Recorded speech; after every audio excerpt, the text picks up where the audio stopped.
That's how it is. That's how it is. That's what it is. Here That's we what it are, is.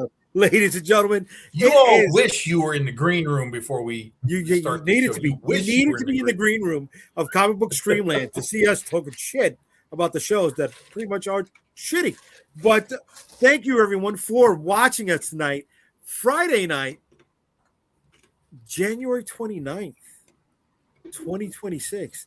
The last Friday in January. Wow. Try that again. Try that again. Living in the past right now. It's not the 20th. Oh, it's the 30th. Holy shit. It's the 30th. All right, so it's the 30th. January 30th. Last Friday in January. And this is 6 in a row, sir. 6 in a row. 7th. This is the 7th? I don't believe that. 7th. I don't believe that. We may lose the title of the most inconsistent comic book live stream out there. But for everybody who is watching, thank you for checking us out. We are I'm hanging out here with the cohorts. All right. Tom, JayDee, Marvin, who's back, thankfully. All right. And we may be giving away something tonight. Again, all you got to do is drop a comment like we've been doing the last 2 weeks. And I got some hotel coffee to give away. We've got in the last 3 weeks we've given away 13 comic books, 2 trading cards, 1 trading card set, right, Marvin? What was that? Yep. Yeah. So we've given away quite a bit, and all you got to do is drop a comment here in the stream. So make sure you do that.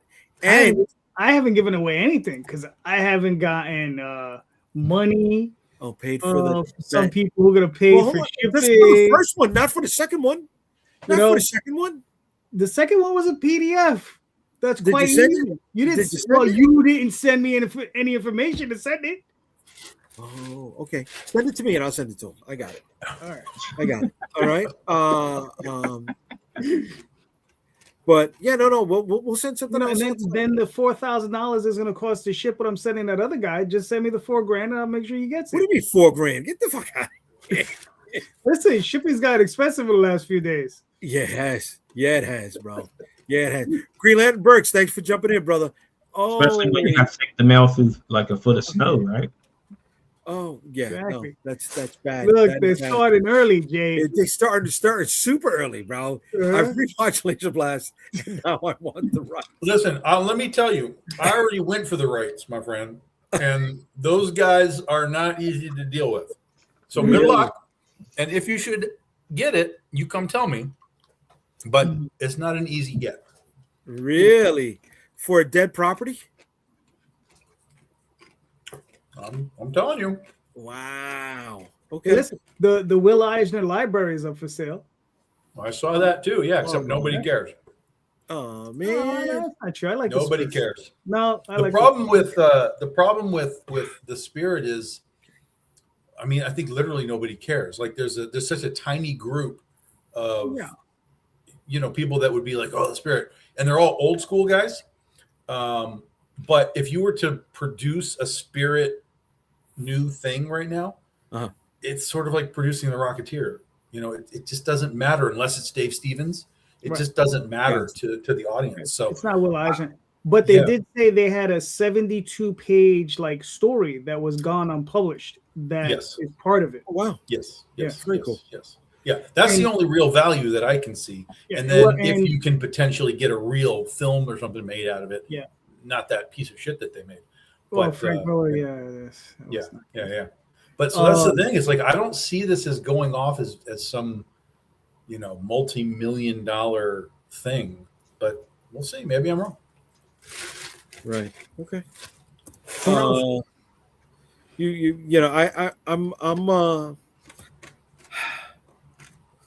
I'm inclined to believe that this is coming through Calderon's. I can't remove it. I'm not gonna say what it is, but I can't remove it. You got to be the one that removes it, bro. All right. But yeah, that's very interesting. Okay, so that's not gonna add to the comments. You did. All right, Victor, what's up, brother? Although the one that's up there is kind of funny. Yeah, I don't know. But yeah. All right. So all right, we had 28 people. Well, I gotta say, you're pretty chump for not pulling it up. No, I'm not gonna, because you know what? I don't want to You don't want what? You don't want I to. don't want to acknowledge it. We don't need to. You know what? We don't need to. Darwin Cook's The Spirit sold okay though. Okay. Yeah, but that's Darwin Cook, right? If we were to produce a Spirit book, no one would care if it's us. You got to put some names on it. You can do something, right? If McFarlane decided he wanted to get it and do something, you might get a little bit of a pump out of it. But otherwise, it's just, But who would want that? Because the purpose of something like The Spirit is the way, the look, the feel, the stories. Ty McFarlane is not about those things. He's about a different type of story, a different type of look. Not that type of look. Not that type of story. Why'd you bring up Cyberfrog? What? Oh, I thought you said Cyberfrog.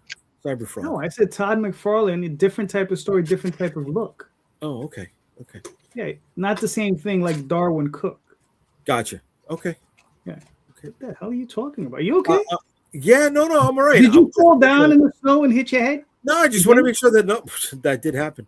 I just want to make sure there's no trolls jumping in here. But we got 20 people in the room right now. I see, still some lingering effects. Oh, a lot of lingering effects. Yeah. But of those 20 people that are in the room, why don't you just drop a comment, all right? And you may get a chance to win something just for hanging out with us tonight, all right? All you got to do is drop a comment. 21 people in the room right now. So thank you for watching. And if you haven't, like Asher, please drop that stack of unread comic books, because we know you got it, on the like, subscribe, and share buttons. All right? What, you don't got a stack of unread comics, Colorado? I have a whole bookshelf full of them. What are you kidding? No, I got a ton of comics that I haven't read, right? And it's starting to hurt the pocketbook. So I don't know about you guys, but I got to ask the show question for the night: Have comic books become a premium collectible experience? Right? We're of an age that we all started reading comic books when they were in the 60-cent range, right? And that's getting them right off the racks. We've seen it go from 60 cents to, well, I don't know. There's some books right now on a regular basis coming out at $7.99. Right? That's one hell of but those are also like 80-page books and that kind of shit. The average book right now is about $5. The average book is $5, right? But like somebody like, I don't know, Hickman, when he's writing a book, right? His name alone brings a premium cover price to it. And it's not a thick book. It's your average Marvel comics are 20 pages these days. Yeah. All right. We got Sean. Good day. What's up, Sean? How you doing, bro? Yeah, it was a $1.25 for him. Dan, what's up, bro? How we doing? And we got the best, 6'7". All right, way to be 6'7". Okay. Listen, we bring them all to the yard, baby. We gotta teach Jay how to not post bot accounts on the screen. I know, right? Well, see, Calderon just told me, "Oh, you should have the chops to do it," and I did it. And now Tom says, listen. You took the one that was the chumpiest to put up. That is true. That is true. Okay, but I put it up. All right. So, is it coming to a point? Well, let me push the question a little further. Beyond comics, isn't everything becoming a premium collectible experience? Your toys are premium collectible experiences. Yes. Even buying a Blu-ray now is like $30-$40 because they don't make it in quantity anymore. Mm-hmm. Like everything that is collecting is a premium experience. But even within the premium concept, there's still like, okay, this is $10, this is $20, this is $100. There are levels of premiumness that you can still kind of, decide where you want to land. And at the end of the day, if you just want the $5 book, you can get the $5 book. But if you want to collect and be like, well, I want all of this guy's art, or I want all of this guy's stories, or I want all of these issues, or whatever. You know, it's all of this stuff is printed in limited quantities because there is a limited audience. If we could all sell to 10,000 people, all of our prices could come down because our print runs would be so much better. Our per unit costs would be better. Everything would come down. So, or at least it could come down. So, you know, that's kind of part of the thing is it's like, yeah, it's premium, but you're also getting a product, particularly in comics, that's generally really limited edition, like truly limited edition. Now, when you go into like places like Dynamite or something like that, the print runs get higher, even though they are still low in the larger sense. Where we might print a book that there's 100 of them, they might print a book where there's like 3,000 of them. But they also have a bigger audience. Again, like I'm talking about, there's a bigger audience. There's 3,000 of that book. There might be 4,000 people that want them, and so the book, you know, becomes a little bit valuable. So, you know, it just is what it is. I mean, if you're going to go collect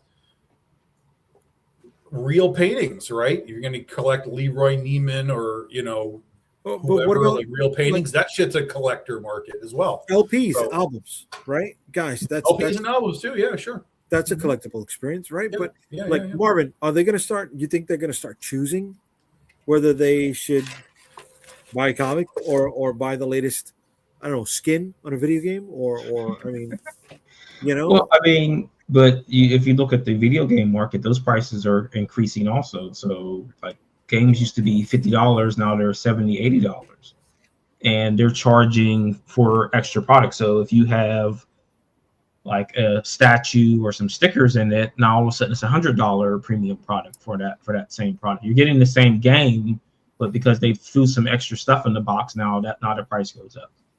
But what you're looking at also is not only the premium things, the things that aren't premium are subscriptions, right? So those are your options. You're either going to go out and buy that one Blu-ray for $20, $30, or you're going to spend $20, $30 to have that whole catalog for as long as you want to have it. So you're losing money on that. But as long as they'll let you have it. Well, yeah, because that streaming stuff cycles in and out. So you may be happy that you've got Laser Blast on Amazon, but it's not going to be there forever. Right. Well, I mean, even if you were to buy Laser Blast digitally, I mean, they could remove it from the server. They can still remove it if you bought it digitally. Yeah. So you're kind of in a mode of, I don't own anything, or I'm owning this thing and it cost me a premium price to get it. So as you said before, like they're printing less and less Blu-ray discs because there aren't that many manufacturing plants, and most of them are overseas. So prices are going to go up. So are you going to pay $60 for Laser Blast on Blu-ray? Right. So Calderon, it's like you're either forced to rent the thing through streaming, either movie streaming or, you know, the Marvel Infinite app, right? Because that's pretty much streaming, right? Or you got to pay the premium to own it, so you can have access to it whenever you want. All right. Now, as far as it being a premium collectible, it's been like that for the last 40 years, right? Ever since they moved over from newsstand to comic shops or the direct market, it's been a premium market, right? Because, you know, their books, you know, it's funny. Keenan said he started at $1.25. I started at 40 cents, right? And they're books that I purchased at 40 cents that I remember having in my collection at one time that I see selling for $400, $500, $600, $700, $800, $900, $1,000, whatever, right? But the thing is that, you know, when I was a kid, the only way you could get a book was if you actually bought that book. Now you got reprints, right? We have trade paperbacks, we have omnibuses, we have all that stuff. A lot of that, you know, if you were to get the X-Men omnibus and you wanted to put together that collection of all the books that are in it, the John Byrne run specifically, right? You'd be in the hole for a few $1,000s, depending on the quality of the issues, you know, the quality of the comics. But you can buy that trade wholesale or for the regular price of like $125 or something. You could probably find it online, $60, $70. You catch somebody on sale at a show, you can pick those books up for $25, $30, right? Yeah. So, and the thing is, those things are like this, right? Yeah. Sometimes they're like 1,200 pages. You know, I just ordered a Green Lantern compendium, right? For $40. It's normally 60. I got a little bit cheaper. 1,500 pages, right? I mean, what does that even break down to?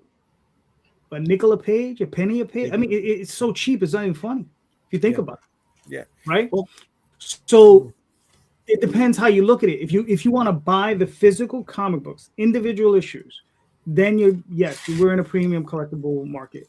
If you're willing to wait and you're willing to buy reprints, omnibuses, that sort of thing, and be willing to look for deals, you can get this stuff at reasonable prices. So right. Well, I mean, that's like what VNet Fad just said about the indie games are cheaper than the mainstream games. That's because the indie people are willing to compromise. They're willing to compromise on prices because they want to move their product, knowing that if their price point was the same as that mainstream thing, it's not going to buy. Nobody's going to buy it. You're not going to buy. You'll buy Grand Theft Auto at $60. You're not going to buy Grand Theft Calderon at $60. Yeah, but the thing in comic books though is that Thor, pick one, $5 a book. Yeah. Right. The Oswald Chronicles on Kickstarter, $10 a book. Mm-hmm. You understand? Now I'm obviously not selling at the same numbers as Thor. Yeah, but those Oswald books don't end up in dollar bins 3 months later either. No, they don't. Oh, and talking about reprints. Right. I got this sucker in the mail. This is the Tenchi Muyo book that went on Kickstarter a few months ago, and I finally got a paperback. Got a hardcover. Oh, nice. Yeah, and I mean, and look, and here's the thing. The crazy thing about it is I did these books in the late 90s, and the sets, issues 1 through 6, were selling for about $200 plus, right? And these are books. I remember Pioneer, they would ship us cases of these things. And they were like, yeah, just sell them. When we were in San Diego, they were just giving them away.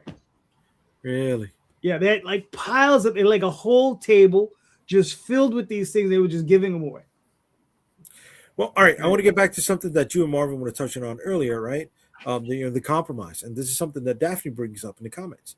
And there's 400 plus people on Kickstarter right now who think spending $75 for a 20-page comic is a premium experience. For two 20-page comics is a premium experience. Yeah, because she showed me this campaign. I was like, Jesus. But okay. And is that like, premium covers, or is that just a regular standard release? Regular standard release. There's a few things she's not telling you.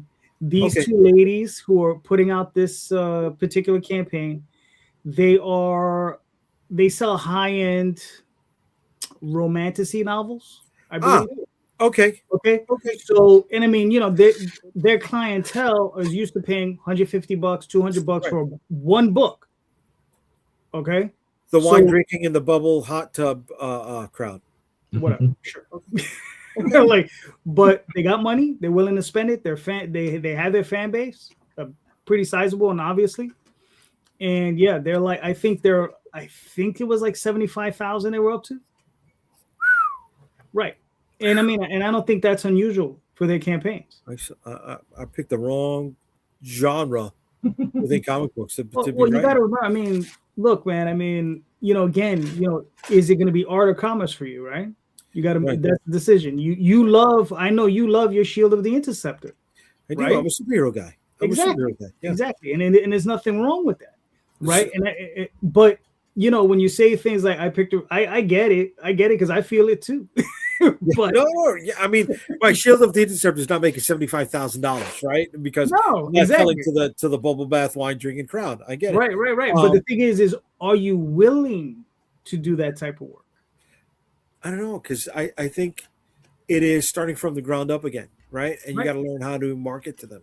You got to work those crowds. You got to get no. And once you cannot sell that book. Rosario, once they whiff the fakeness, cannot sell that book because of who you are. I'm a guy. Mm-hmm. Yeah. Correct. Yeah. Right. Yeah. I got to sell. You can sell a sex book, but it has to be a different sort of That's right. I'm gonna put that you know, one out. set Too. up. Yeah. Just Well, buy a wig. You'll be fine. Get a wig. Not gonna have There you go. not gonna negative. So hold on. I think Green Lantern Bricks is asking the compendiums. How do they look? Is that what? Maybe that's what he was asking for the Tenchi movie, or the other stuff? Compendium. I don't. Well, I mean, a Compendiums compendium are is just like, basically just big collections. yeah, The it's right, the a omnibus. graphic novel, but it's just that thick. Gotcha. Yeah, usually it's at least 300 or 400 pages, and then when you start to talk omnibus, they're like 5, 6, 7, 1,000 pages. Yeah. The mouse. It's the just, mouse it's just killer. another form of big collections. This compendium, like I said, this Green Lantern one is 1,500 pages. I was like, what the hell? It was like, that's gonna be a dinosaur. Did we show. lose Calderon? He froze. What? Yeah, I got the Blackest Night omnibus, and it's like 1,000 fucking pages. Pages, yeah. It's like ridiculous. Yeah,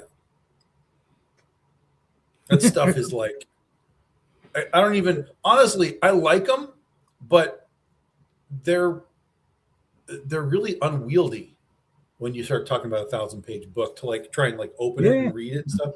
Like it just is like I'm much happier like at about the 500 range. Mm-hmm. That just is more a workable compilation for me.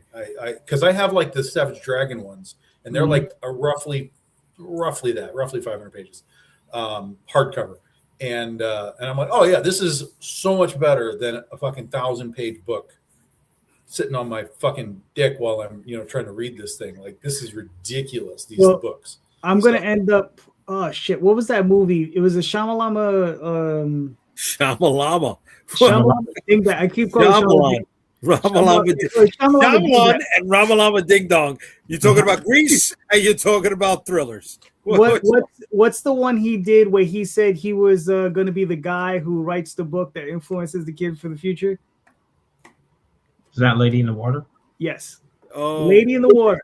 Remember there was a guy in that movie, he only worked out one half of his body? Yeah, that's how this arm is going to be from reading those books, because this is the arm that I hold the books, I hold the compendium while I'm reading. I'm like this. I'm like, all right. Yep. Hey, how'd you get so buff? Omnibus. Omnibus.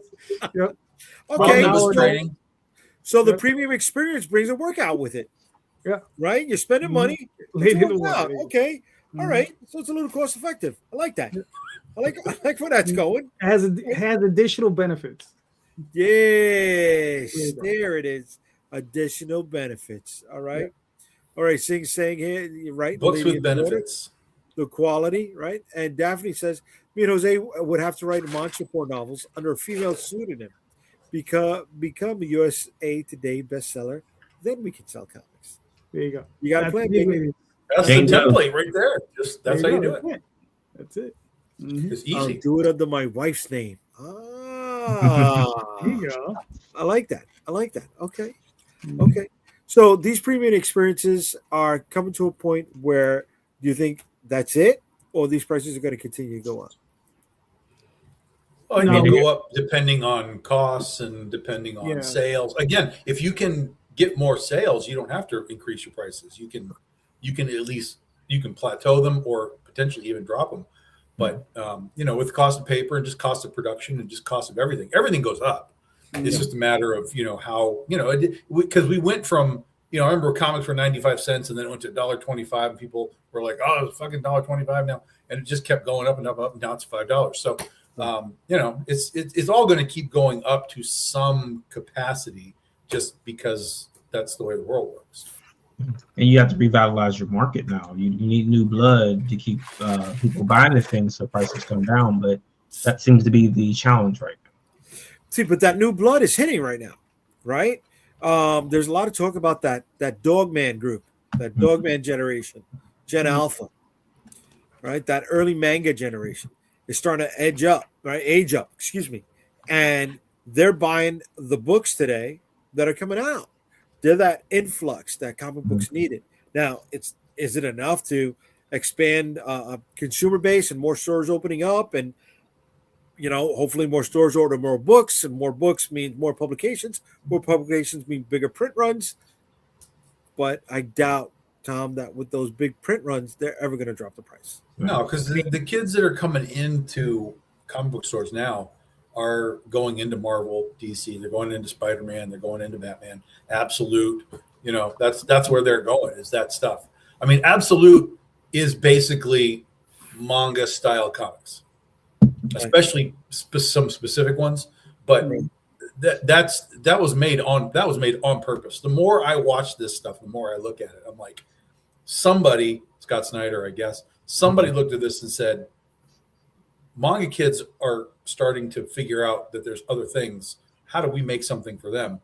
Okay. And Absolute is definitely a manga Batman.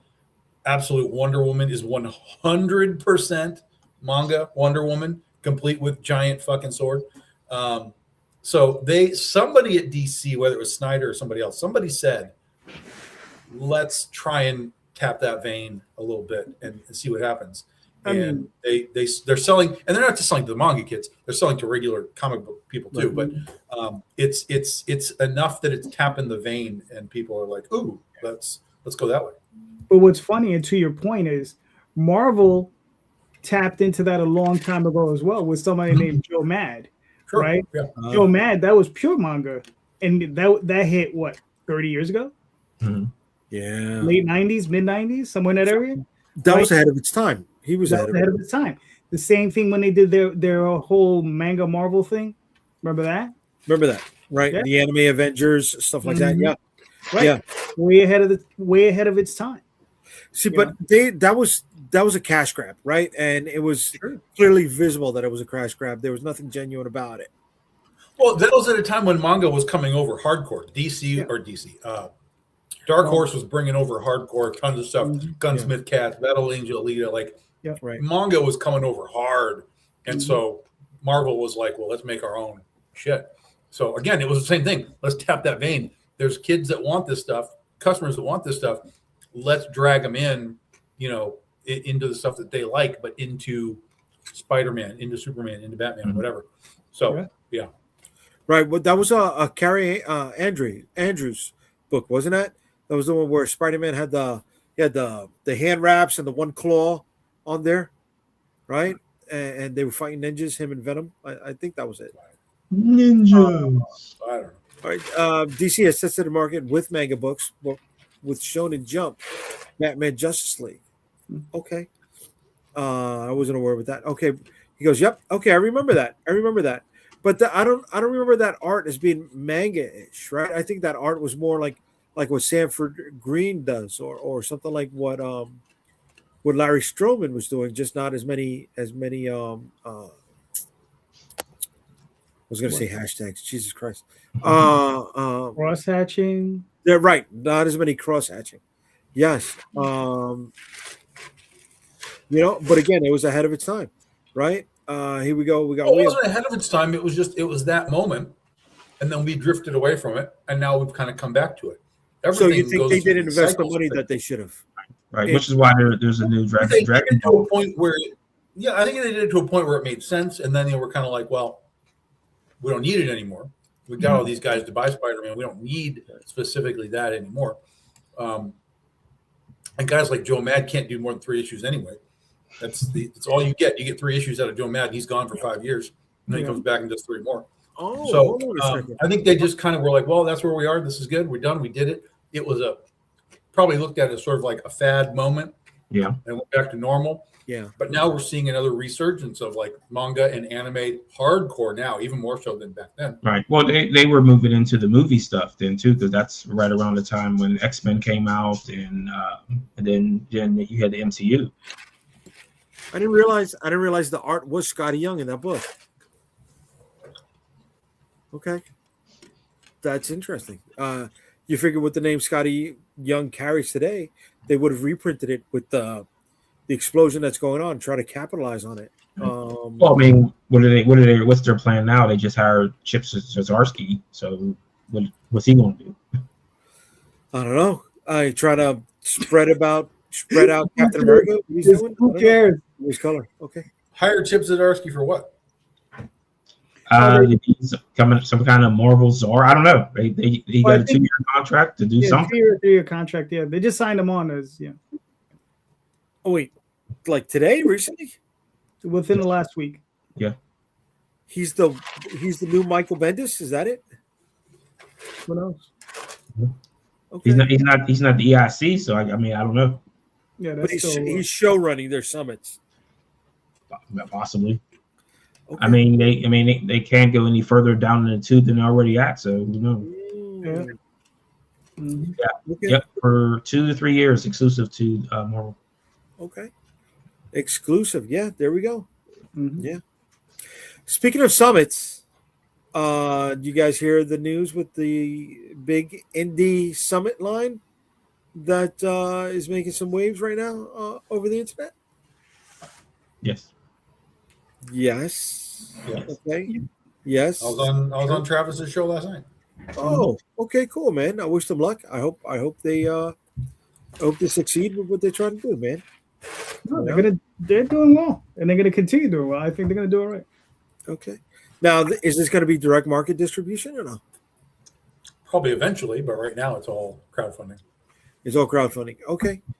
And are they looking at $5 a book right now, or are they going higher? No, they're doing like bigger books. Ah. So these things. Well, at least this initial one is like a bigger book. It's got like 6 books in it or something like that. So Okay. This particular one's a bigger one, and then from there it spins off into the actual series themselves. So this thing I think is called Pinnacle or whatever. It's like all of it kind of in one space as an introduction. Uh-huh. And then it'll spin off into all the series doing their own thing. But all of the series share the same universe. Okay. Okay. Well, I wish them luck, man. I wish them luck. But they're not the only ones doing a crossover, guys. Yeah. He's so excited. He's so fucking excited right now. I am. This, we got something that's called the Creator Collection Trading Cards, or CCTC, and yeah, that went on in the green room, Calderon. You came in late. Okay, so we all agreed on it. We shook, right? What did we not agree on? We agreed on the name of our creator line set, which is the Creator Collection Trading Cards. It literally says it on the card. Yeah, it says it on the card. Listen, even if you voted, you would have been outvoted, right? It went 3. How do you know I wouldn't have voted? I may have voted with you. I don't know. Your reaction right now is like, what? So I'm just. It's like anything else in life, Jay. It could always be better. That's all. It can always be better, but this is going to be good, right? Of course. And I'm looking forward to this. It's going to be 9 different cards. It's going to be 9 different cards, and here's the first 4 that are going to be released. On the back of them, they're going to show off a nice collected image, right? And the first one is Gale. That's card number 3 of 9. And that just got unlocked on Tom's Kickstarter campaign. You want to get into this a little bit more, Tom? Yeah? Okay. He's chewing. He's chewing nice. You got to give him a moment. Okay. So, I'll give you a little ASMR. Like a horse. Uh-huh. This is going to go over so well when I put it up on iTunes. I mean, let me tell you something, guys. That's the spot. Hey, Tom, you want to go into it? Crunch, crunch, munch, munch. Be aware of your never mind. Yeah, thanks. Thanks, bud. Thanks, bud. All right. Beware. Yes, so all of the cards will be the first stretch goal for each of their campaigns. So it'll be very easy to unlock and get all of the cards. So these are the first 4. There's 5 more to come. Rob Multari just turned in his card today, so we'll update this image after I'm done with this convention this weekend. So we'll show you his card, and then there'll be 4 more. But they'll be happening throughout the year. So the first 3 are going to happen quickly, though. Calderon is going to be next week. Yep. Yes, still next week. Yes, next. Okay, yes, and then the week after that will be Rosario. So you're going to get Gale, Majik, and Vicky Styx very quickly. And then Marvin, do you know when you're doing your campaign? Should be either the end of March or beginning of April. So look in March, April, you'll get that fourth card. And then once we have that, the other cards will announce the rest of the set as it comes out. So this is the first taste, right? Mm-hmm. It's not just the Some Guys. It's not, just Ben. I remember he was doing Ben Dunn over at Antarctic Press was doing a superhero universe as well, right? We're not a universe. We're just trying to have fun with this, right? Trying to give the people that back us a little bit extra and show them that there's a hell of a lot of quality comics and content that's going out there when you back other people's Kickstarters. So if you get all of them, there'll be a really awesome image that just puzzles up at the end, and collect them all. Collect them all, and baby. all of the art is exclusive to the cards. So this is not reused art or anything. Nope. This is exclusive art for the cards. Same with the back image, which is like 5 characters all in one big shot. It's a made image for the cards. It won't be anywhere else. Yeah. And they're all the first stretch goals. Tom's already unlocked his. Mm-hmm. Speaking of the one that Tom is doing, let's show that right now, folks. Right, Tom, you launched when? To Wednesday. You launched Wednesday night. We launched Wednesday night. All right. So it's been just about 48 hours. Look at that. And 48 hours and you're already at 8,600, 8,700 pretty much. You're a buck away from 8,700, right? You got 139 backers. You got 16 days to go. You always do the quick campaigns, right? And tell everybody about this, brother. So this is the 15-year anniversary for Legend of Oz. It's our Western reimagining of Oz. So instead of ruby slippers, Dorothy's got ruby spurs, ruby bullets, Toto's her horse. Still has all the fantasy stuff, the flying monkeys, the witches, the haunted forest. But Oz as a world is grounded in the Wild West. So very steampunk style Wizard of Oz, basically. This is volume 7. It's a very Ginger-centric storyline. All the other characters will still be in it, but it's very much Ginger's story. That's why it's called Ginger's Quest. This will be a 20-page book, and then we'll have 2 40-page books to follow it up. And we've unlocked 2 stretch goals so far, the card and our first ever BDI fan stamp right there. Those will be magnets that we're going to start making in the shape of little old school stamps. We're about $300 away from unlocking the poker chip right there. And every 100 backers that we get, we unlock 1 land of Oz. We've unlocked Quadling Country. That is Glinda's hometown. So we are doing a sapphire holofoil book featuring an old school piece of art by Nia Rufino turned into a holofoil. Those will all be printed to order, folks. So when the campaign's done, that's it. You don't get the chance to get those anymore. Very cool. Very cool, dude. And then these are the books. These are the variants. Nia Rufino, Steve Ferris, Ryan Kincaid, Pedro Perez, Larry Tuason, and a nice homage there to Wolverine and the X-Men by Isanetto Adamar. Oh, very cool. Okay. Look at that. Super simple campaign, seven covers. There's holofoils and metals available for some of them if you like the fancy stuff. And then, of course, there's trade paperbacks and other things that are from the Big Dog Inc. universe. There is a mystery box right there with a variation of the Pedro Perez Princess Langwidere cover. You can only get that cover in the mystery box. Quick catch-ups and all the good stuff. And then again, if you're new to Big Dog Inc., we've got all kinds of other books available right here. So you can get Critter, you can get Scheherazade, you can get Ursa Minor, stuff that you might not have heard of, and you can give them a try. Very cool, man. Very cool. Then you got your BDI index. Look at that, man. Tons of stuff. Oh, some of this stuff has been given away in the last 2 episodes of Comic Book Streamland. So we may be giving away more stuff tonight. All right, but the link will be in the comments for everybody who is interested. Okay. And besides that, Marvin, he's got his pre-launch page going. I know Kevin's going to send me his pre-launch page too, so we can pull it up after this. I did. Oh, that's right. I got kicked off. Guess to go get it. Well, here we go. Tell us about it, Marvin. Oh, you got it up there, right? Yeah, brother. Oh, I couldn't see it. So this is volume 3 of The Edge. We're unleashing Kyred onto the world. His job is to eliminate anyone who has enhanced abilities. So he's going to crush, kill, destroy, I guess.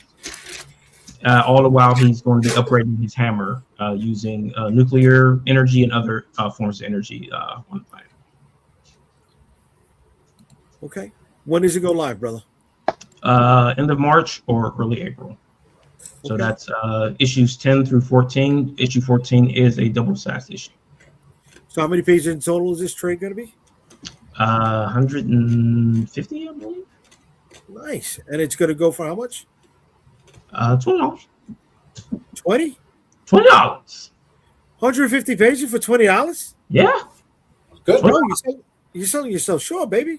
$20. Kick that up, bro. Kick that up. Come on, man. No, you kick that up. $20. That's good. That's good Yeah. for that price. That's good.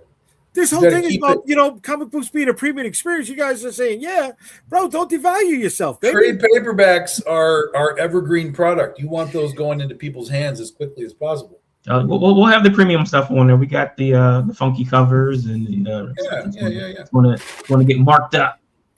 Okay. Well, both links are right here in the comments. So for anybody who's interested, jump on that. And, you can be part of this nice little creator collection trading cards, right? The CCTC. You can get God, don't raise those eyebrows, Calderon. You know you like it, bro. I only have one eyebrow that goes up, right? Come on, man. It's like CCTV, but it's CCTC. No? Come on, baby. Play off of that. I'm good. It's good. Listen, it's fine. It's fine. Thank you. Thank you. I mean, I'm saying that, but I don't. Go ahead.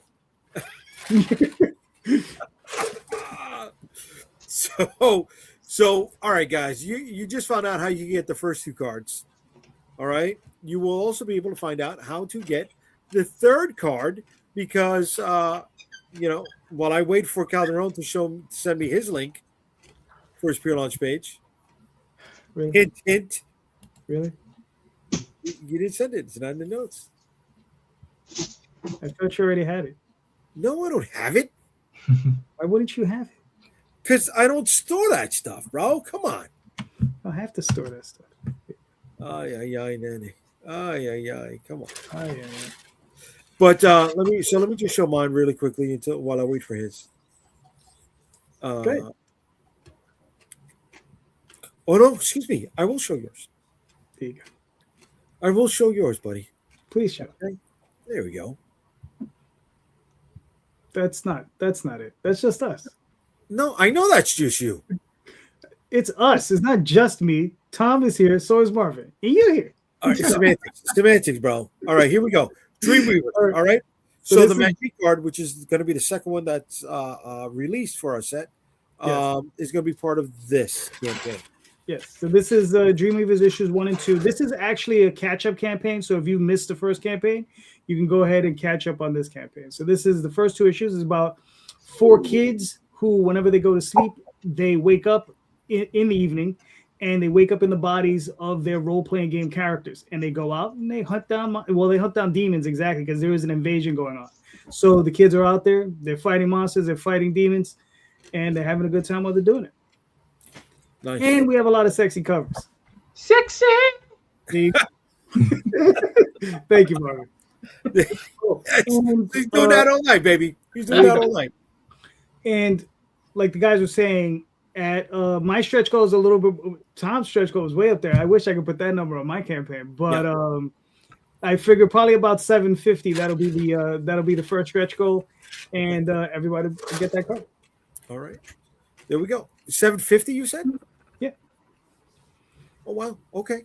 I start off there, and usually I bump a new card every $500. So Yeah, so do I. But mine is going off at 1,500 as the okay. first choice goal.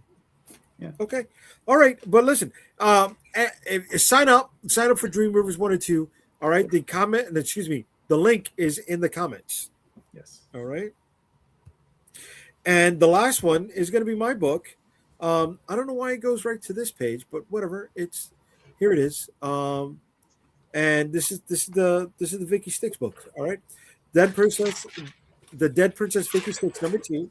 Right. She's going to be launching on Friday night, February 13th, covered by Larry Tuason. Right.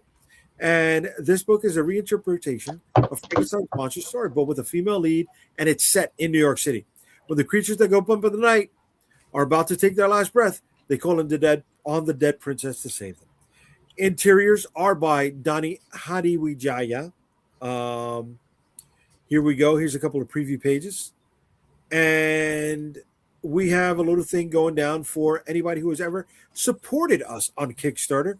They will be able to automatically have a holochrome trading card added to their rewards at no extra charge. All they have to do is be a returning backer. I will also have a early bird special card. So I'll show that off on Sunday on Calderon Show. Cool. All right. So all the comments, folks, all the links are in the comments.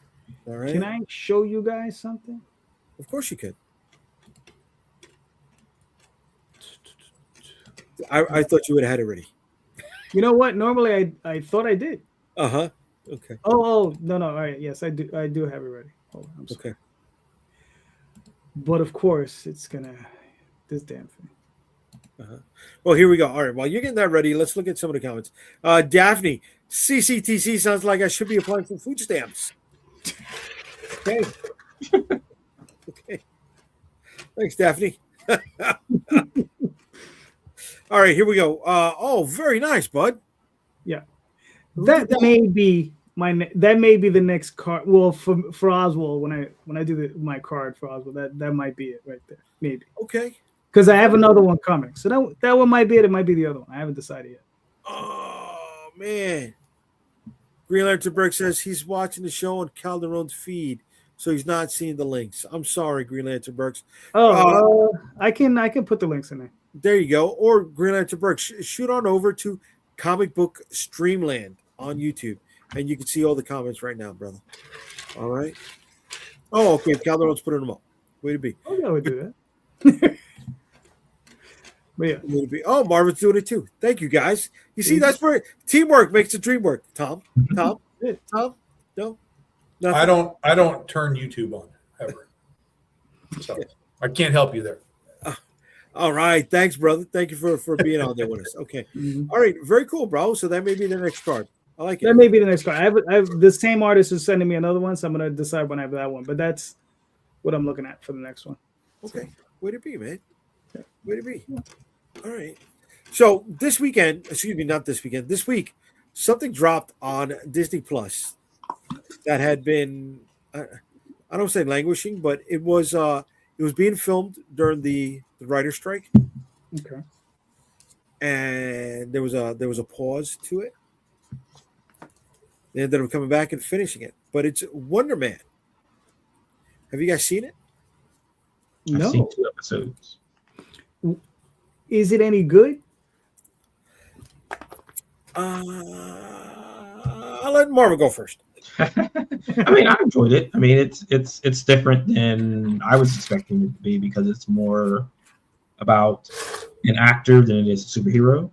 So Okay. it's different. Like for a lot of the times when you see a lot of people talking about this kind of stuff, they talk about formulas and I want to see something that's not connected to anything. So that's what it is. It's not connected to anything, and it's not using the MCU formula. It's not using the MCU formula. Now, is he already Wonder Man when they introduce him, or is he just a struggling actor? Yeah, he already has powers. Yeah. All right, so everybody, he's not using them to All right, Let's hold take hold on. Let's call Hold a on, TV timeout for a second. Right, so Spoilers for before anybody who we hasn't do seen the it yet, spoilers, yeah. because you guys are just dropped it like it's they show it in the trailer that he has power. So if you saw the Yeah, if trailer, you've seen the trailer, you know what's going on. Yeah. Right. I haven't seen the trailer, so Okay. but all right. So he has powers because there's a connection between him and Vision, Yeah. Mhm. right? And I'm just wondering, are they going to establish that connection between them? Not just him and Vision. And Also Ultron? the Grim Reaper. Right? Yeah. Well, that's his brother. Yeah. Yeah. Yeah. Mhm. Yeah. And the brothers introduced as well. Oh, okay. Yeah, I mean it's something different. I mean it's not what you. Does he have the big hook claw thing? See, it's not there yet. It's not there yet. And you've got Trevor Slattery in it, so I mean that makes it even good too. He is carrying the series. Yeah, I'm going to say that right now. This right here has been it for me, and it is this. Why does it look like your camera's taking you into black and white? Seriously, what the hell's going on? Really? Yeah. I'm not seeing that. Yeah, I'm not seeing that at all either. Yeah, just like all the colors faded away. Yeah. You okay, Jay? Yeah, I'm here. I'm not Going to Pleasantville. Dude, no, seriously, I'm not seeing black and white on mine. No, because it's weird. Your background is normal, but it looks like you're turning black and white. Maybe I'm turning color because of the series.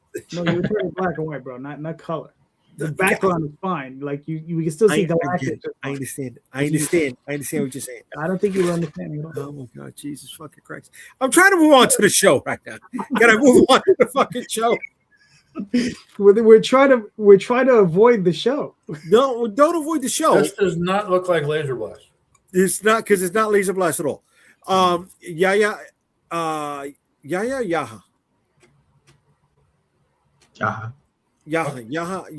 Mateen III. He's a great fucking actor. I'm going to tell you right now. You feel him on the screen. His performance shines. His interaction with Ben Kingsley is on the money.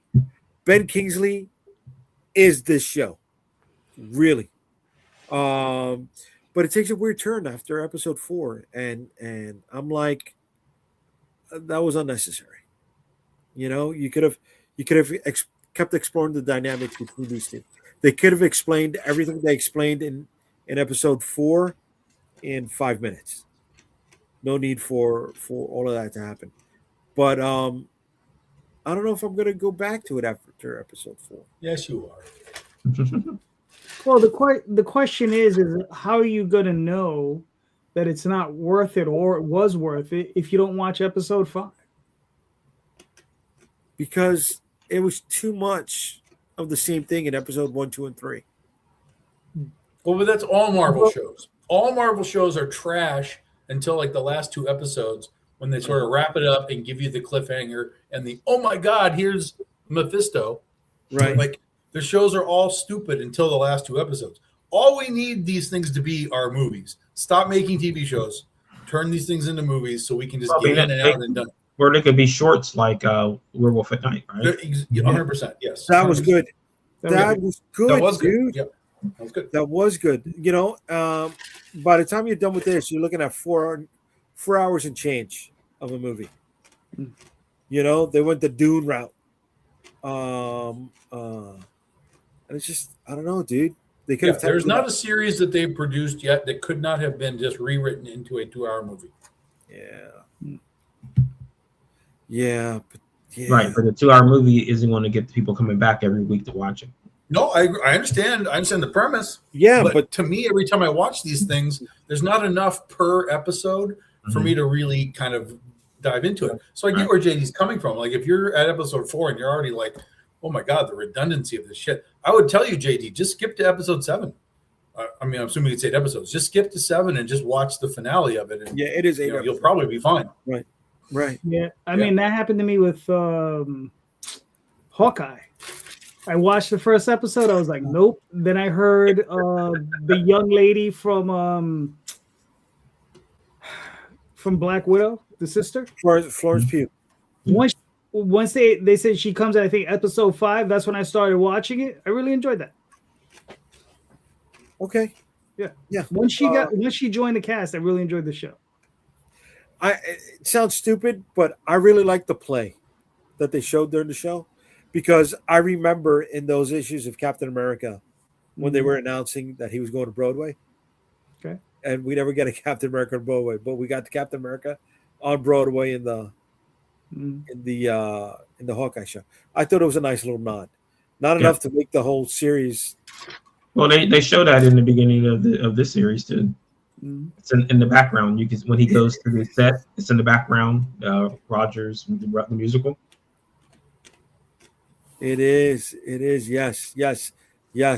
That was cool. Yeah. That was a cool I mean, I think at the end of the day is that can I sit there and enjoy myself? And I think that's all I want. Is like, can I sit down 30 minutes, 40 minutes and enjoy myself? And yeah, I mean, that's all I want. Okay, maybe I'm nitpicking too much. I don't know. I mean, is it something you're going to go back and watch again? Probably not, but.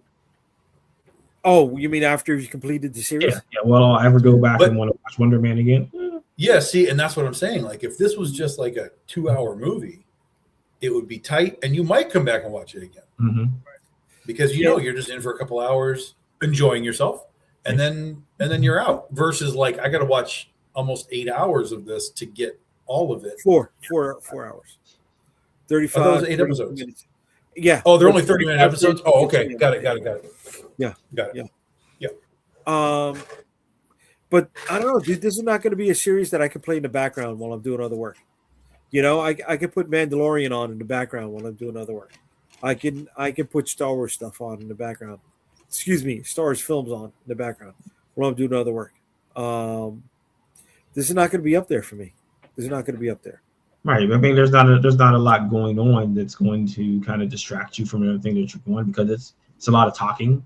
So it's a lot of talking that you need to kind of focus on, I feel like, in some respects. See, but I wanted it to be. Yeah. I was a Wonder Man fan, dude. Mm-hmm. You know, That's not true. There's no such thing as a Wonder Man. 100%, bro. I got the first 13 issues. I still have them, dude. But they didn't give him the treatment he deserved. Yes, they sent him to Florida, not Florida. A red jacket and pants with engines on his hips. No one cares about that. Dude, I was a fan of him when he was in the West Coast Avengers. And then they turned him into an energy beam, and Rogue took his power. I know, bro. What did that mean? She just murdered him? If he was an energy being, she just absorbed him? He's dead. Remember on Justice League Unlimited when Superman fought Captain Atom and he beat him so bad he exploded? Yeah, the containment suit ripped up. Yeah. Then they had to go and find his energy and then put him back into another containment suit. Yes. Yeah, we used to pick him up in space or something. I don't know, dude. It's not working for me, and I want it to work. Oh, look at this. Okay, in the series, he's a pacifist now, and it's awkward. Okay, Wonder Man. Yeah, but then he lived all the way to the Jim Valentino Guardians of the Galaxy series, right? So yeah, well, he doesn't have a physical form, so he's immortal, right? Yeah, pretty much. I don't know, dude. I don't know. It's just so convoluted. And then Trevor Slattery works. Trevor Slattery works, bro. His relationship with Scarlet Witch was also a little weird. Very weird. Right? I mean, you know, we joke about sometimes movies that came out in the 80s and the execs being high on coke, and that's why we got such fucking wild shit that was out there. That's facts. That's just facts. Yeah. That's not speculation. That's real facts. I think we needed Marvel writers to be doing more coke, because some of the shit that we got wasn't there, dude. Like, I'm trying to explain to my wife Avengers number 200. Yeah. Right? And I don't know. She's watching a series called Mayfair Witches. Mm-hmm. And it is the plot. The season she just watched is the whole plot of Avengers number 200, where Carol Danvers gets raped by an alternate dimensional being, or falls in love, tricked to being fall in love. And he gives birth to him in this dimension. and it's like, huh? What? And that's when you pick up the remote and you go, Yeah, yeah. But you know that was a far out there, right? Concept for the Avengers. Korvac saga. Yeah. I have not seen the whole thing. I've only seen up to episode 4, but the Korvac name is used in the first 4 episodes. Mm. Right? Will they get there? I don't fucking know. I don't know. But I will say this on top of all of that: if you want to win the trivia night, watch the series. No, definitely I'll not pass. watching series. I'll pass. too. Because there's a lot of in just those first 4 episodes, there's just so much within the Marvel universe that is peppered in there. You know, That's probably why people are liking it. I mean, because to be honest, like I can't really shit on it because I've watched it, but it's getting genuinely good response. Like in you know, the pop culture world, like people are generally like, this is like a fun show. Oh, okay, it's fine. And if it's filled with those kind of Easter egg things, that's probably one of the reasons why. okay. I mean, I just want to like it more than it is, right? But yeah, they got to do the coke, bro. They got to do the coke because we get movies like this.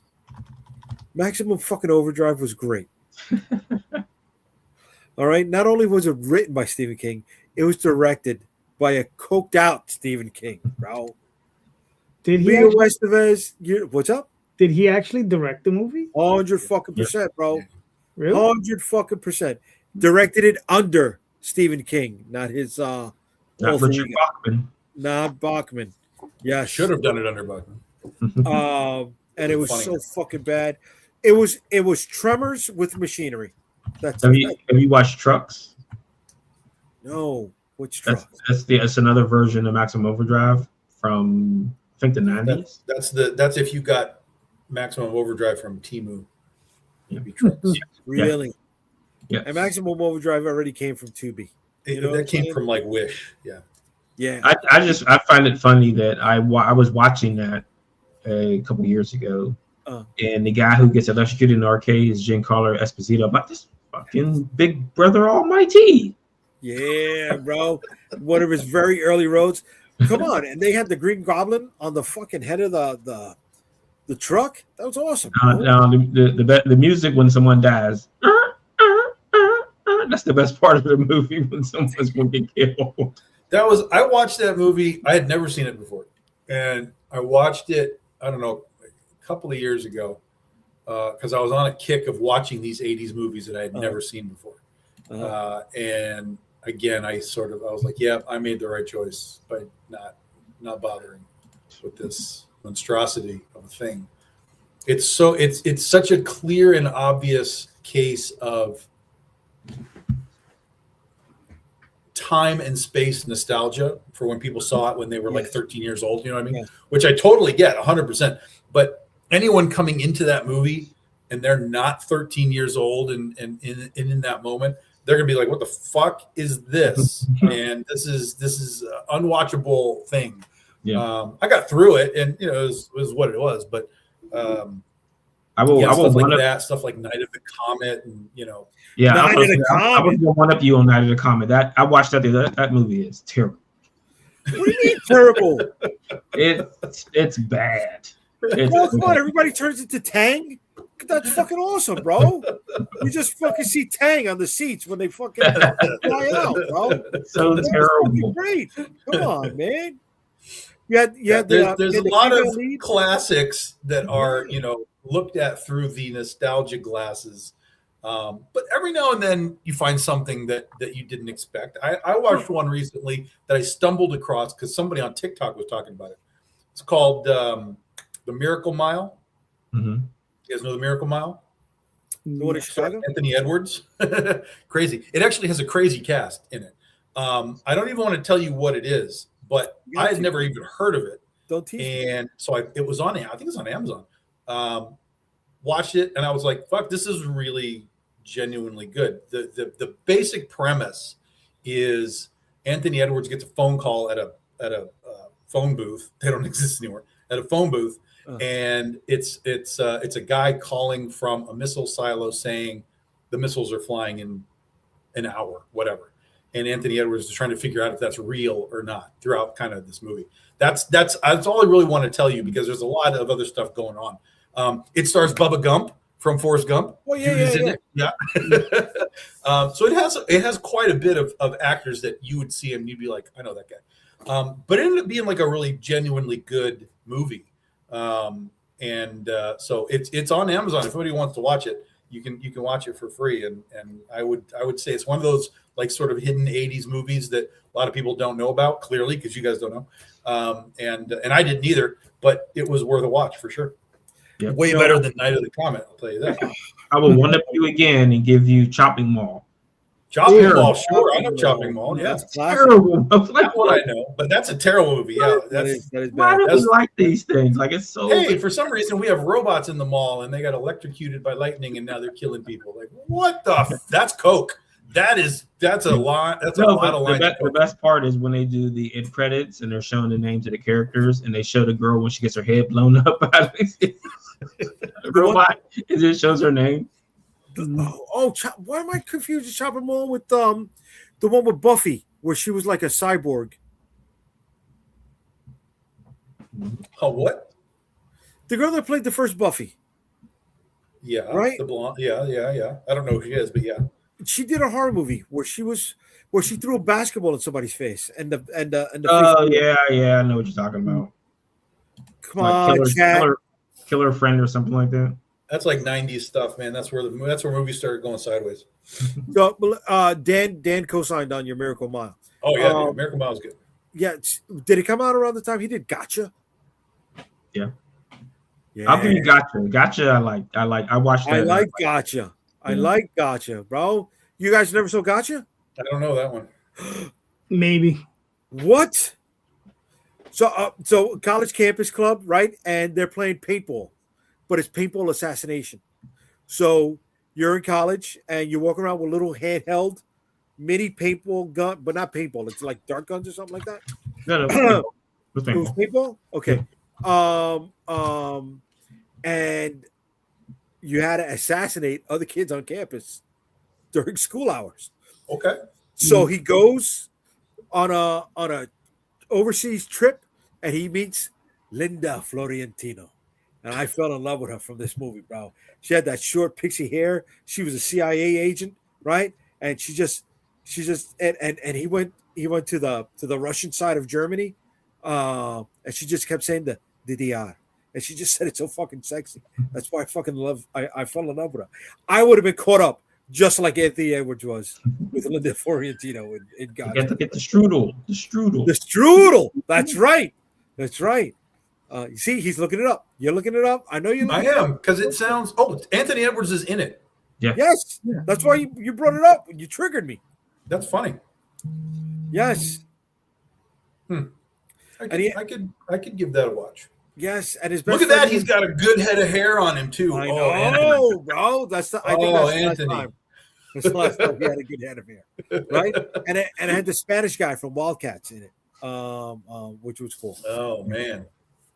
So here we go. We got Killer Clowns from Outer Space. You know, it didn't do it for me, dude. No, it's terrible. No, it didn't do it for me. It's terrible. No. Yeah. Not for me. You know, not for me. There's a lot of that stuff, like the sorority girls at the slime ball bowl-orama. Like, so many of these things have these weird, clearly heavy nostalgic touch. Mm-hmm. But if you didn't have it in that moment, it's really hard to pull somebody into that stuff. Okay. Yeah. It's just the way it is. Like, it's like Predator, right? Everybody that I know around me is like, "Oh my God, Predator! This is the fucking greatest movie." And I didn't watch it as a kid. I watched it later when it was on VHS and DVD or whatever. And I was kind of like, "That's it? That's it?" You didn't watch Predator as a kid? It's not bad, but like, it's okay. It's fine, I guess. Wait, the first Predator? First Predator, yeah. You're saying No, that's it. bullshit. Take it or leave it. Are you serious? Yeah, dead serious. You're lying. Dead serious. Yeah. bro. That's a Predator. Okay, I'm not saying it's a bad movie, but if you gave me like 10 movies and that was in it, I probably would almost never choose that one as like, let's watch Predator over 9 other movies. That almost, I mean, it would depend on the other 9, of course, but that was like, it's if you got if it was like, Gotcha or Night of the Comet or Predator, I'd watch Predator, Yeah, but for sure. Predator doesn't even belong in that section, bro. Bro, in the 6th grade, my top 3 were Predator, Aliens, and Die Hard. Those are you're proving my point right now. It's a moment in time, and if you experienced it, you got a different vibe out of it in that moment. But if that moment wasn't yours and you came into it 10 years later as a you're in a different sort of mindset, like it's not going to connect necessarily in the same way. It can potentially, but for me, when I watched it, again, also watching it in the theater versus watching it at home video, like on a smaller TV, it's a different experience too. So especially then, because we all had small ass TVs, it's not like what we have now. So it's a different experience when you don't catch it. That's one of the values to me of the movie theater, is like it's such a different experience watching it on that gigantic screen with a great sound system, and then you come home and you're like, well, this is fine, but it's not that. So that's why I love going to the movies a lot, or at least nowadays at least we have widescreen TVs and they're big, and we can get a little more out of it. How do you feel about Conan, the first one? Love it. About what? Conan, the first movie. Love it. Oh, I love the first Conan. Yeah, first Conan. Yeah, love it. Yeah, love that one. And I did not see that in the theater. That was just one that I saw, and I was like, Jesus, that's a fun movie. Yeah. And I can tolerate the second one. It's a bad movie, but I can tolerate it. Bad movie, yes. I don't know. Yeah, tolerate is the right word. Tolerate is the right word. That Red It's like Sonja, it's not something you're like watch every year, but if you're like, look, that's on, we can watch that. Yeah. Conan the Destroyer compared to Red Sonja. Oh, Conan the Destroyer all day. Oh, yeah, of course. Yeah, of course. Yeah. We got Daphne. I feel the same way about The Exorcist. I get its significance of the time, but I didn't like The Exorcist the first time I saw it either. Same thing for The Princess Bride. Daphne. Yeah. Oh, Princess Bride is way overrated. It's okay. Way overrated. Again, same thing. It's sort of like The Predator for me. It's fine, but I'm not going to choose to ever watch that movie.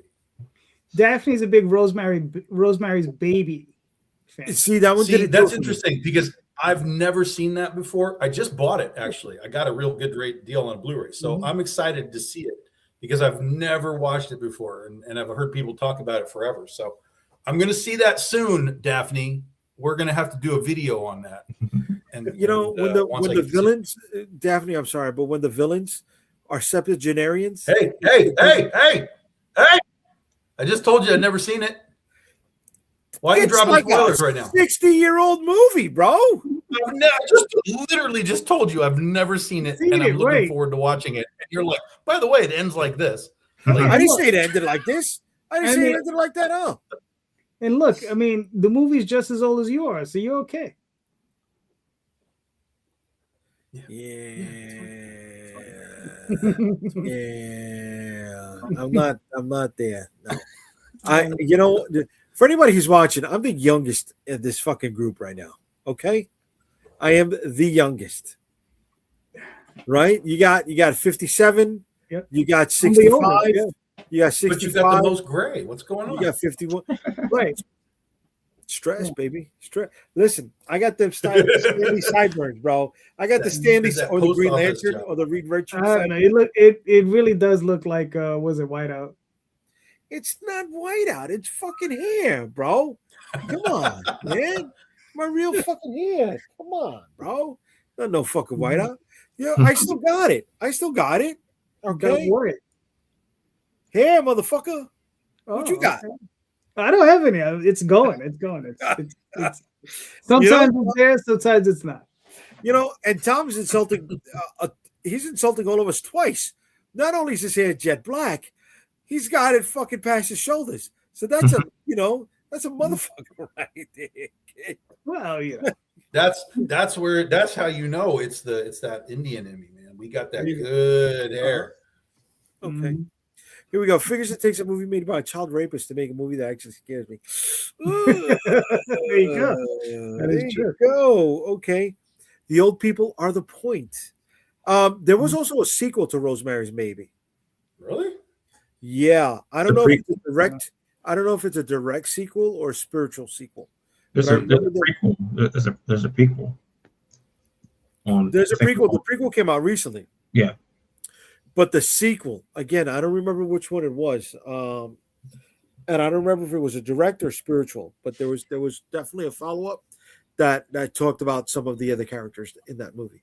And when it came to The Exorcist, I used to live in Virginia, in DC, and I didn't live that far from those steps. If you saw The Exorcist, you know the steps that I'm talking about. Exorcist.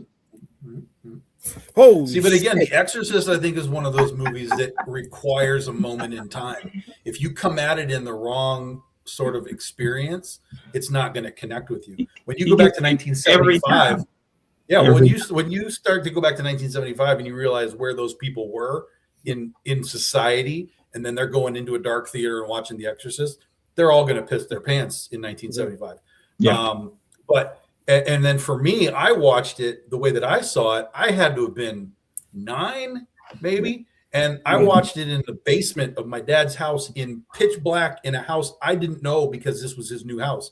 And it was pitch black. I was there with my sister. She's 2 years younger than me. So she's like 7. And we're watching this on TV because it was like the debut of TV on whatever, on network television. And so I'm flipping through the channels. And the first thing we see is Reagan on the bed doing this, pop, pop, pop, pop, pop. And we were like, oh, what's this movie? So we started watching The Exorcist all the way through, and we didn't know where the light switches were, so it was pitch black downstairs. And we didn't even finish the movie. We got to the scene during the exorcism when the lights come on and there's the big Pazuzu statue, and she's all like, "Whoa!" Yeah. And we fucking raced our asses out of that basement up the stairs, and that was it. I was destroyed for days because that scared the piss out of me, and it took years before I ever got the VHS or watched it on home video, and then I finally got to see like the whole thing from beginning to end, and I was like, this is a fucking great movie. But I also had that internal like trauma built in already, so I was kind of like, show me all of it now, and it's still great. Were you raised Catholic? We were, what do you call it? Because I was raised. It's not Catholic, but it's like an offshoot. I can't think of what it is. But we were raised pseudo religious, so Jesus and all that kind of stuff. Yeah. But Catholic. I was Catholic. I'm religion light. That's how you were raised Catholic, which is different than being a Catholic. Yeah. Right. Like I like to refer to myself as a recovering Catholic. Yeah. Right. So, I had gone through communion, and not long after that, I think I saw this movie. And you got to understand, when you see the iconography of the church and everything it means and the gravitas and all that stuff, and then you watch this damn movie, you're like, and I'm 10. I'm 10, 11 years old, and it's petrified. That's what I'm saying. It's all moment in time. I know people that watch that movie now and it doesn't really affect them. But again, you're watching it at home. You're safe. You're watching it on TV. You can start, stop. There's lights on. Like The Exorcist is an experience. Same with Jaws, right? There's a lot of people now that watch Jaws for the first time and they're like, I don't get it. I'm like, well, that's because you are desensitized to the shark now, because you've seen all these shark movies with all this shitty CGI and like you're desensitized to it. But at a moment in time, this was something that no one had ever really seen before. And it just changes the whole thing. Look, here's another one. Pull up Williams. Yeah, I will. Let me just talk about Daphne's for a second. Kids will never know the experience of late night watching inappropriate horror movies while trying to squint through the static on Showtime after dark. Some of us were squinting through different static on different channels. Yeah, I was there too. Talk about ruining a movie for people who haven't seen the Exorcist. Yeah. Sorry, William. Sorry. No, dude. It's been 90 years. If you ain't seen it yet, I don't think you ever want to watch it. Listen, you can't ruin The Exorcist. It's like saying, oh, hey, Titanic, the boat sinks. Like, you're not ruining anything. There's still a story to watch. That's why I didn't want to watch the Titanic. You know, the boat sinks. No interest in it. Fuck that. The Titanic isn't about the Titanic. That's the whole point. I want to go back to pissing in your pants a second because I did. Calderon and Marvin caught on to it. When Marvin's dog the ears started to pop up, I'm like, what the fuck? So that would caught me off guard. What do we got here? We got Daphne. Darth Vader's Luke farther. Way to go, Daph. I haven't seen the movie. Something about the 70s, right? And they used what they could to the best of their ability. The 70s was a wild time, man. Like you're coming out of Vietnam, and like the 70s is a wild, fucked up time. And the movies in the 70s are, I mean, you're talking about like Nixon getting impeached and like it was, assassinations all over the place. Yeah. The 70s are a fucked up period, and the movies that came out in that period reflect all of that. And in the 70s, you still had a heavy sort of religious bent to a lot of stuff. So like The Exorcist, The Omen, yeah, exactly, Rosemary's Baby, like all of these things were like hard-hitting societal things at the time. Less so now because just the society that we're in. So there's a lot of people that sort of poo-poo those movies, and I'm like, no, you don't get what they were at their moments and to specific groups of people. And just, things like Jaws and shit like that, because people just don't relate to it anymore. To this day, I cannot watch The Shining in its entirety. I can't. The Shining. The Shining is a terrible movie, by the way.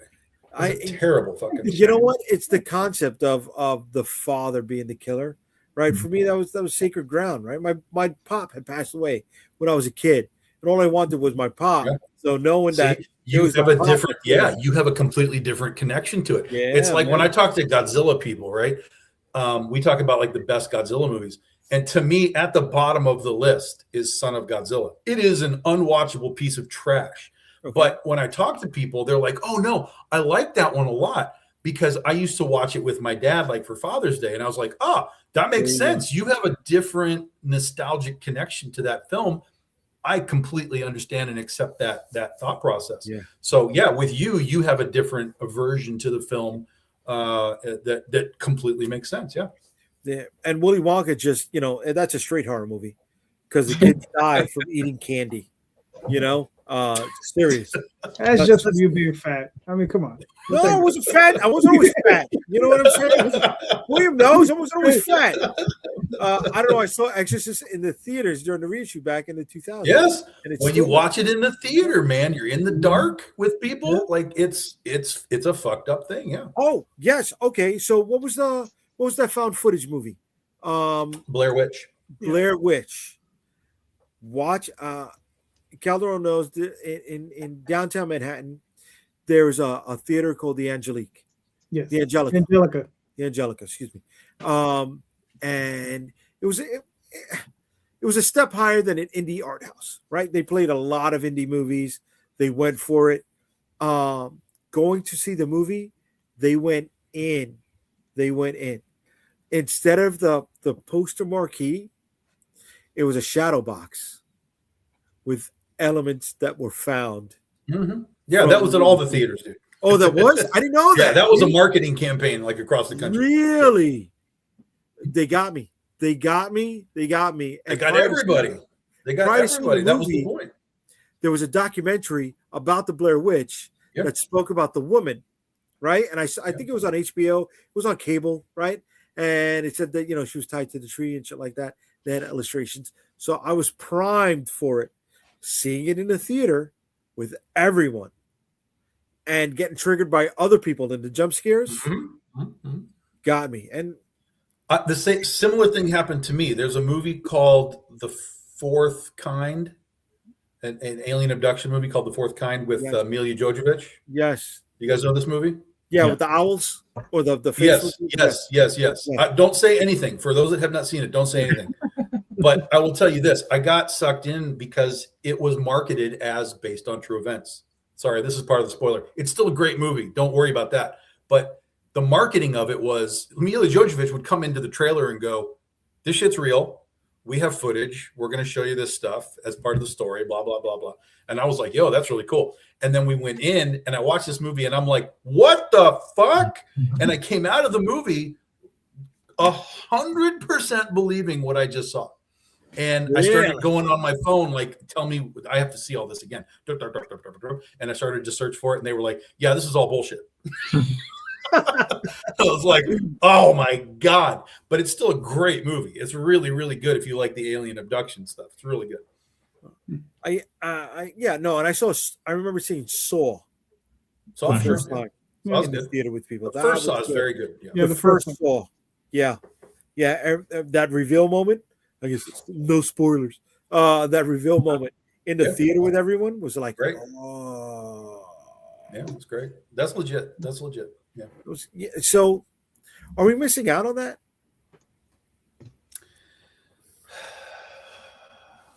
I mean, here's the thing, and because I watch a lot of movies, I do a lot of movie reviews and stuff. I've told people that I fully believe. Well, I believe two things. One, I think movies and TV and stuff are not as good as they were even in the 2000s. I fully believe that. I think anything from about 2010 on is a lower level than anything we saw 2009 previous. And the further back you go, the more real that is. But I think the other part of that, for me anyway, is I think there's also a content saturation point where you've seen so much that it's really hard for something new to like surprise you or scare you or whatever, because you're so in tune with how these things are made. You know, if you're going into a horror movie, I'm going to get this jump scare here. You can see the setups. Like it's no longer scary unless they really do something to surprise you, which I love when that happens. But so many times I go into a movie and I'm like, there's that guy, there's that dog, there's that, like I can see it laid out. And that's, I think it's a combination of just like weaker filmmaking and also just my content saturation where I've been here before. I've seen all of this. So, you know, it's made for a different audience that hasn't come up with it. And so, you know, it's not for me anymore.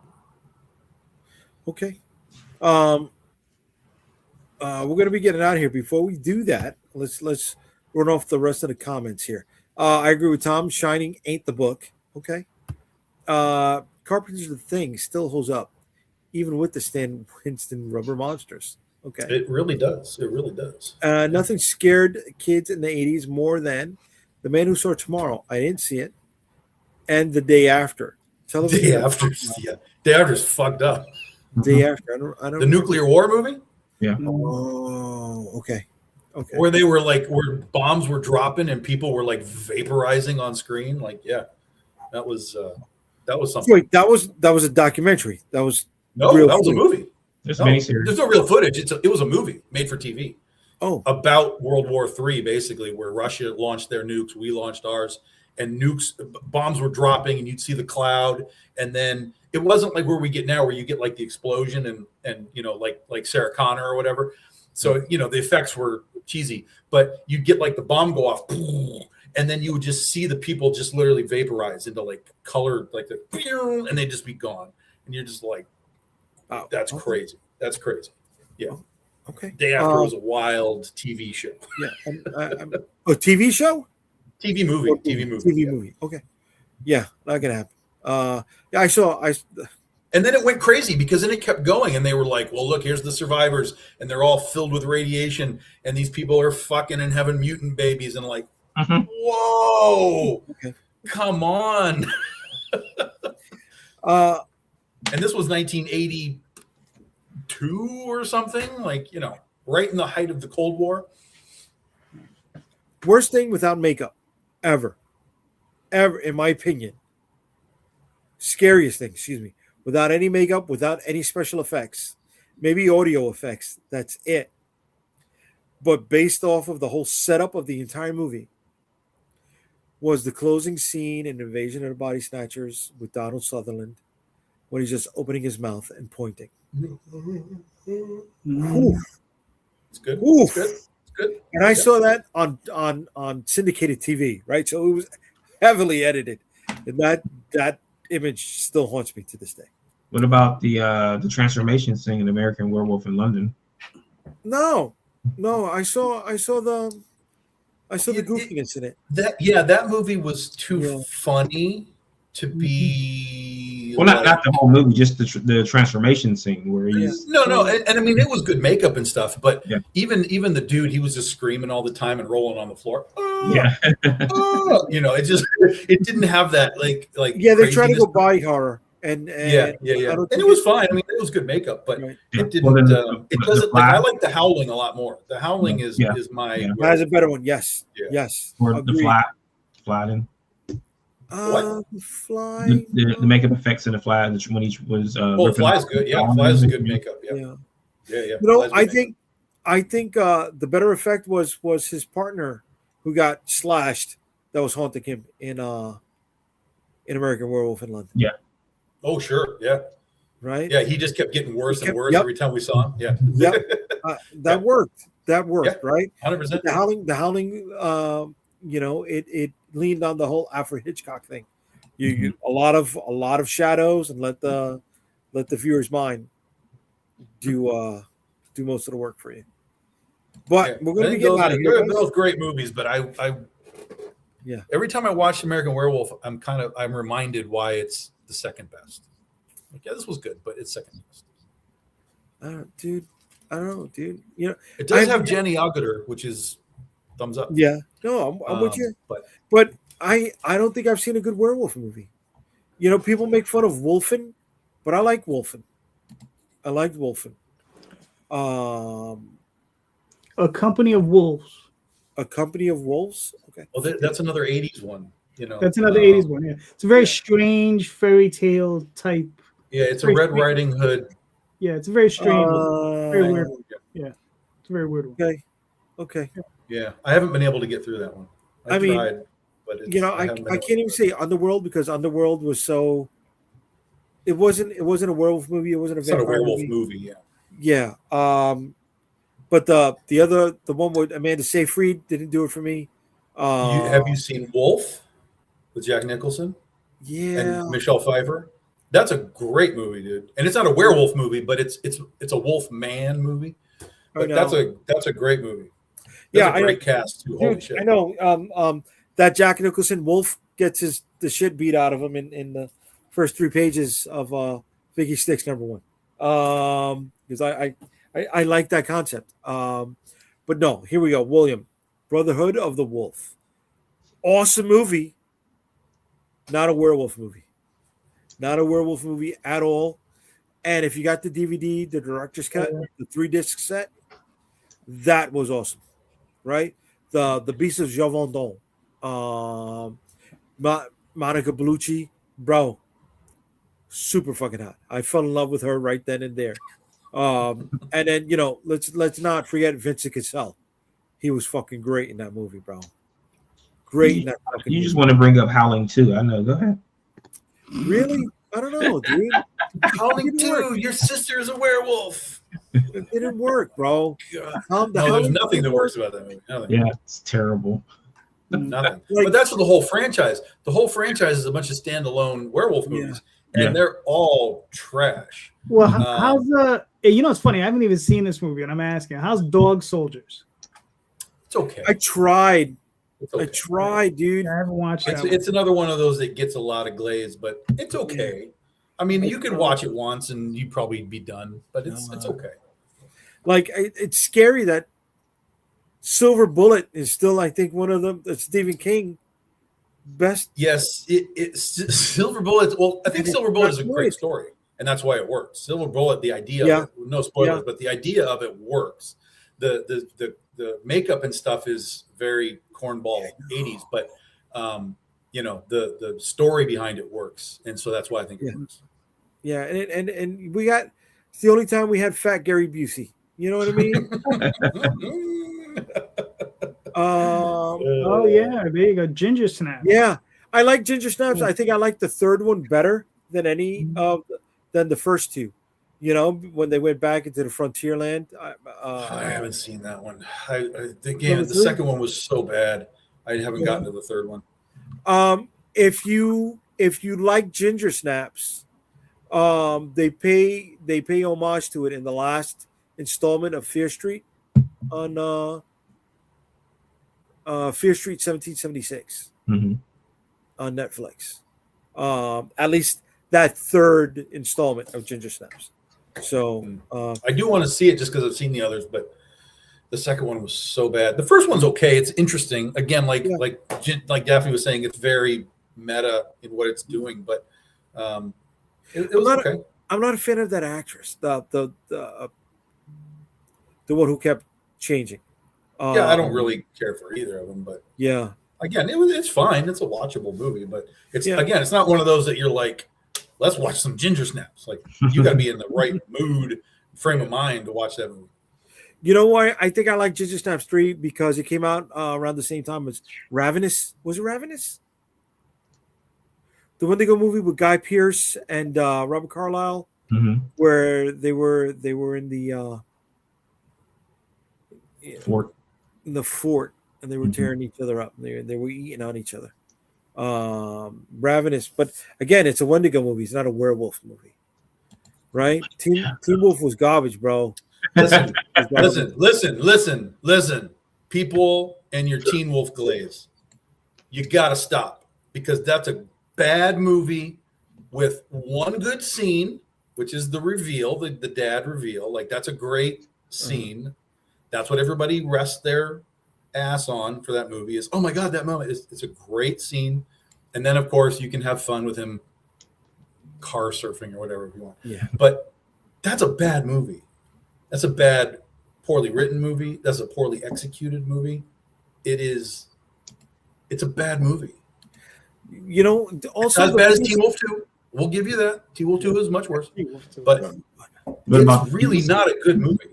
I haven't watched that as a TV series. Well, no, there was just a Teen Wolf 2 movie. With no, it was on MTV. It was on MTV for a minute. Yeah, series. I didn't watch it. The one with Laura Van. Oh, that's right. No, I never saw that. And they made movies from that, like TV movies, right? Yeah, they did. At least one. But dude, what was the Benicio del Toro, Anthony Hopkins one? Not good. Wolfman. Mm-hmm. Not good either. Was it Robert Eggers doing a Wolf movie? Yes. I will not be attending. I'm done. That guy has shot himself in the foot for me. After fucking Witch and Nosferatu, I am done with that experience. Not gonna happen. Oh, I know. I saw Werewolves with Vanya, the AT&T girl.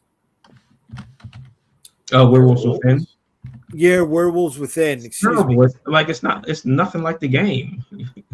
That was a game. It's a game. Oh, I don't need. It's a game where you have to guess who the werewolf is with clues. Like, there's no clues in that movie at all. It's leading to you to know who the werewolf is. Video game movies. It makes no sense. The movie makes no sense at all. Here we go. We got Wes Craven couldn't even pull off a werewolf movie. Which was the Wes Craven werewolf movie? The one with Christina Ricci. Oh, and the Facebook. Oh, yeah. Yes. the Hunted or something. Yeah. Yes. Something like that. Yeah. Oh man, I couldn't even finish. I got like half an hour into that. Here we go. Cursed. Yeah, cursed. Yeah. But he had the symbol on his hand. Mm-hmm. Wow, that's a deep cut. Yeah. Werewolf movies are prolific. They are everywhere. But there are really like 3 good ones, and then everything else is levels. Which are the 3 good ones? The Howling, American Werewolf in London.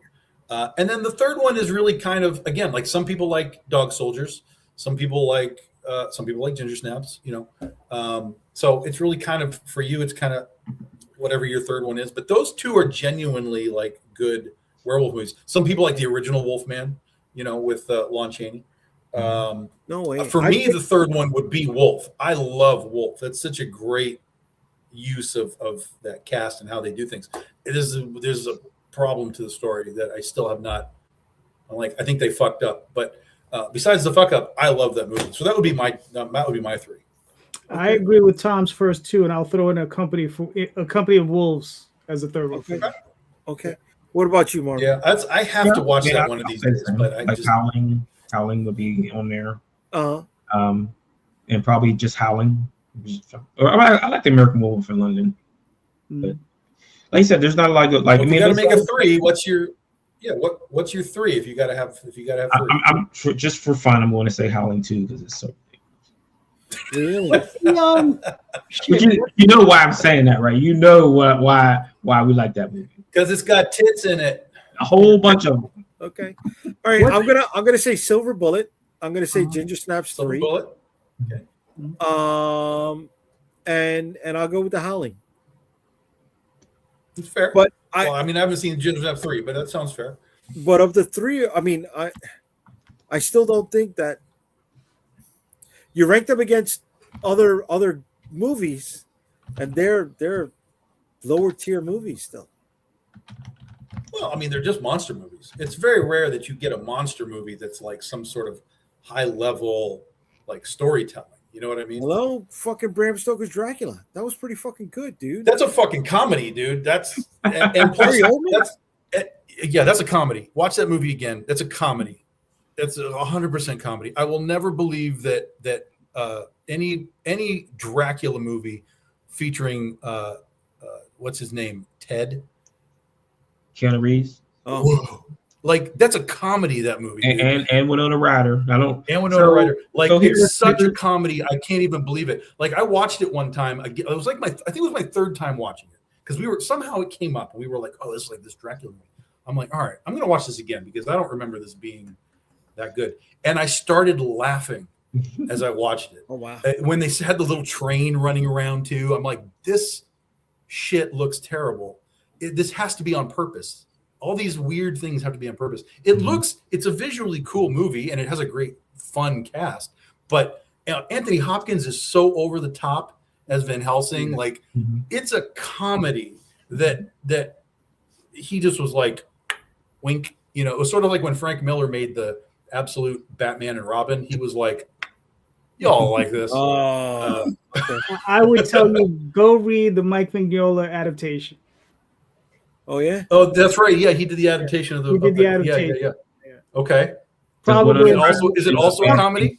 No, probably a little bit more on what you were expecting for a movie than Okay. Okay. Right, because you don't have to listen to those bad accents they were doing. Oh yeah, that's true. So here's a funny one. I originally read that when Kevin Costner showed up to Robin Hood, because he's the only one that moved without an accent. He did an accent, and the director told him to quit it.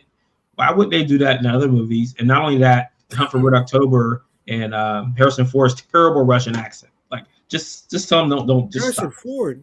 Yeah, He wasn't in Hunt for Red October. Harrison Ford was in a different one. He's not. Oh in, no, sorry. What was the? I forget which one. He was in that other one. Sean Connery's terrible Russian accent. No. Harrison Ford did one where he had a horrible Russian accent. Yeah, he was in like the 3rd one or the second or the 3rd one, like Patriot Games. He was Patriot Games, wasn't he? No, he played a Russian. No. Yeah. Hunt for Red October was Alec Baldwin and. I know it was a different movie. Hold on. K-19. Sorry. K-19. Oh yeah. Okay. Yeah. Terrible Russian accent. Terrible. Yeah, I didn't see it. Yeah. So somebody should just told Keanu and Winona just quit. Just use your regular voices because this is people are going to laugh. Like Tom is going to laugh. This is terrible. Stop it. Coco's Dracula is Branagh's Frankenstein. Just bad. Branagh's Frankenstein is also a fun. Listen, I'm not telling you that Dracula is a bad movie. I'm just telling you it's a comedy.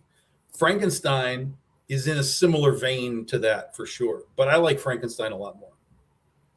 So I can't wait till we get to talk about that Bride of Frankenstein movie. That's going to be wild, dude. Yeah. That's going to be a wild thing. Yeah, that weirds me out. Smokes. Bride of Frankenstein. That wasn't the one with Robert De Niro. De Niro. Yeah. Okay. No. The new one. The new one is coming. Yeah, but there's a new one coming. Yeah, but Branagh's Frankenstein, Kenneth Branagh, is Robert De Niro. Yeah. Okay. Yeah, I agree with you. Green Lantern. I'm just itching to talk about that movie. It looks terrible. Yeah. Yeah, but nothing is. I can't say it's bad. But Del Toro's Frankenstein. That was a tough watch for me, guys. It's not good.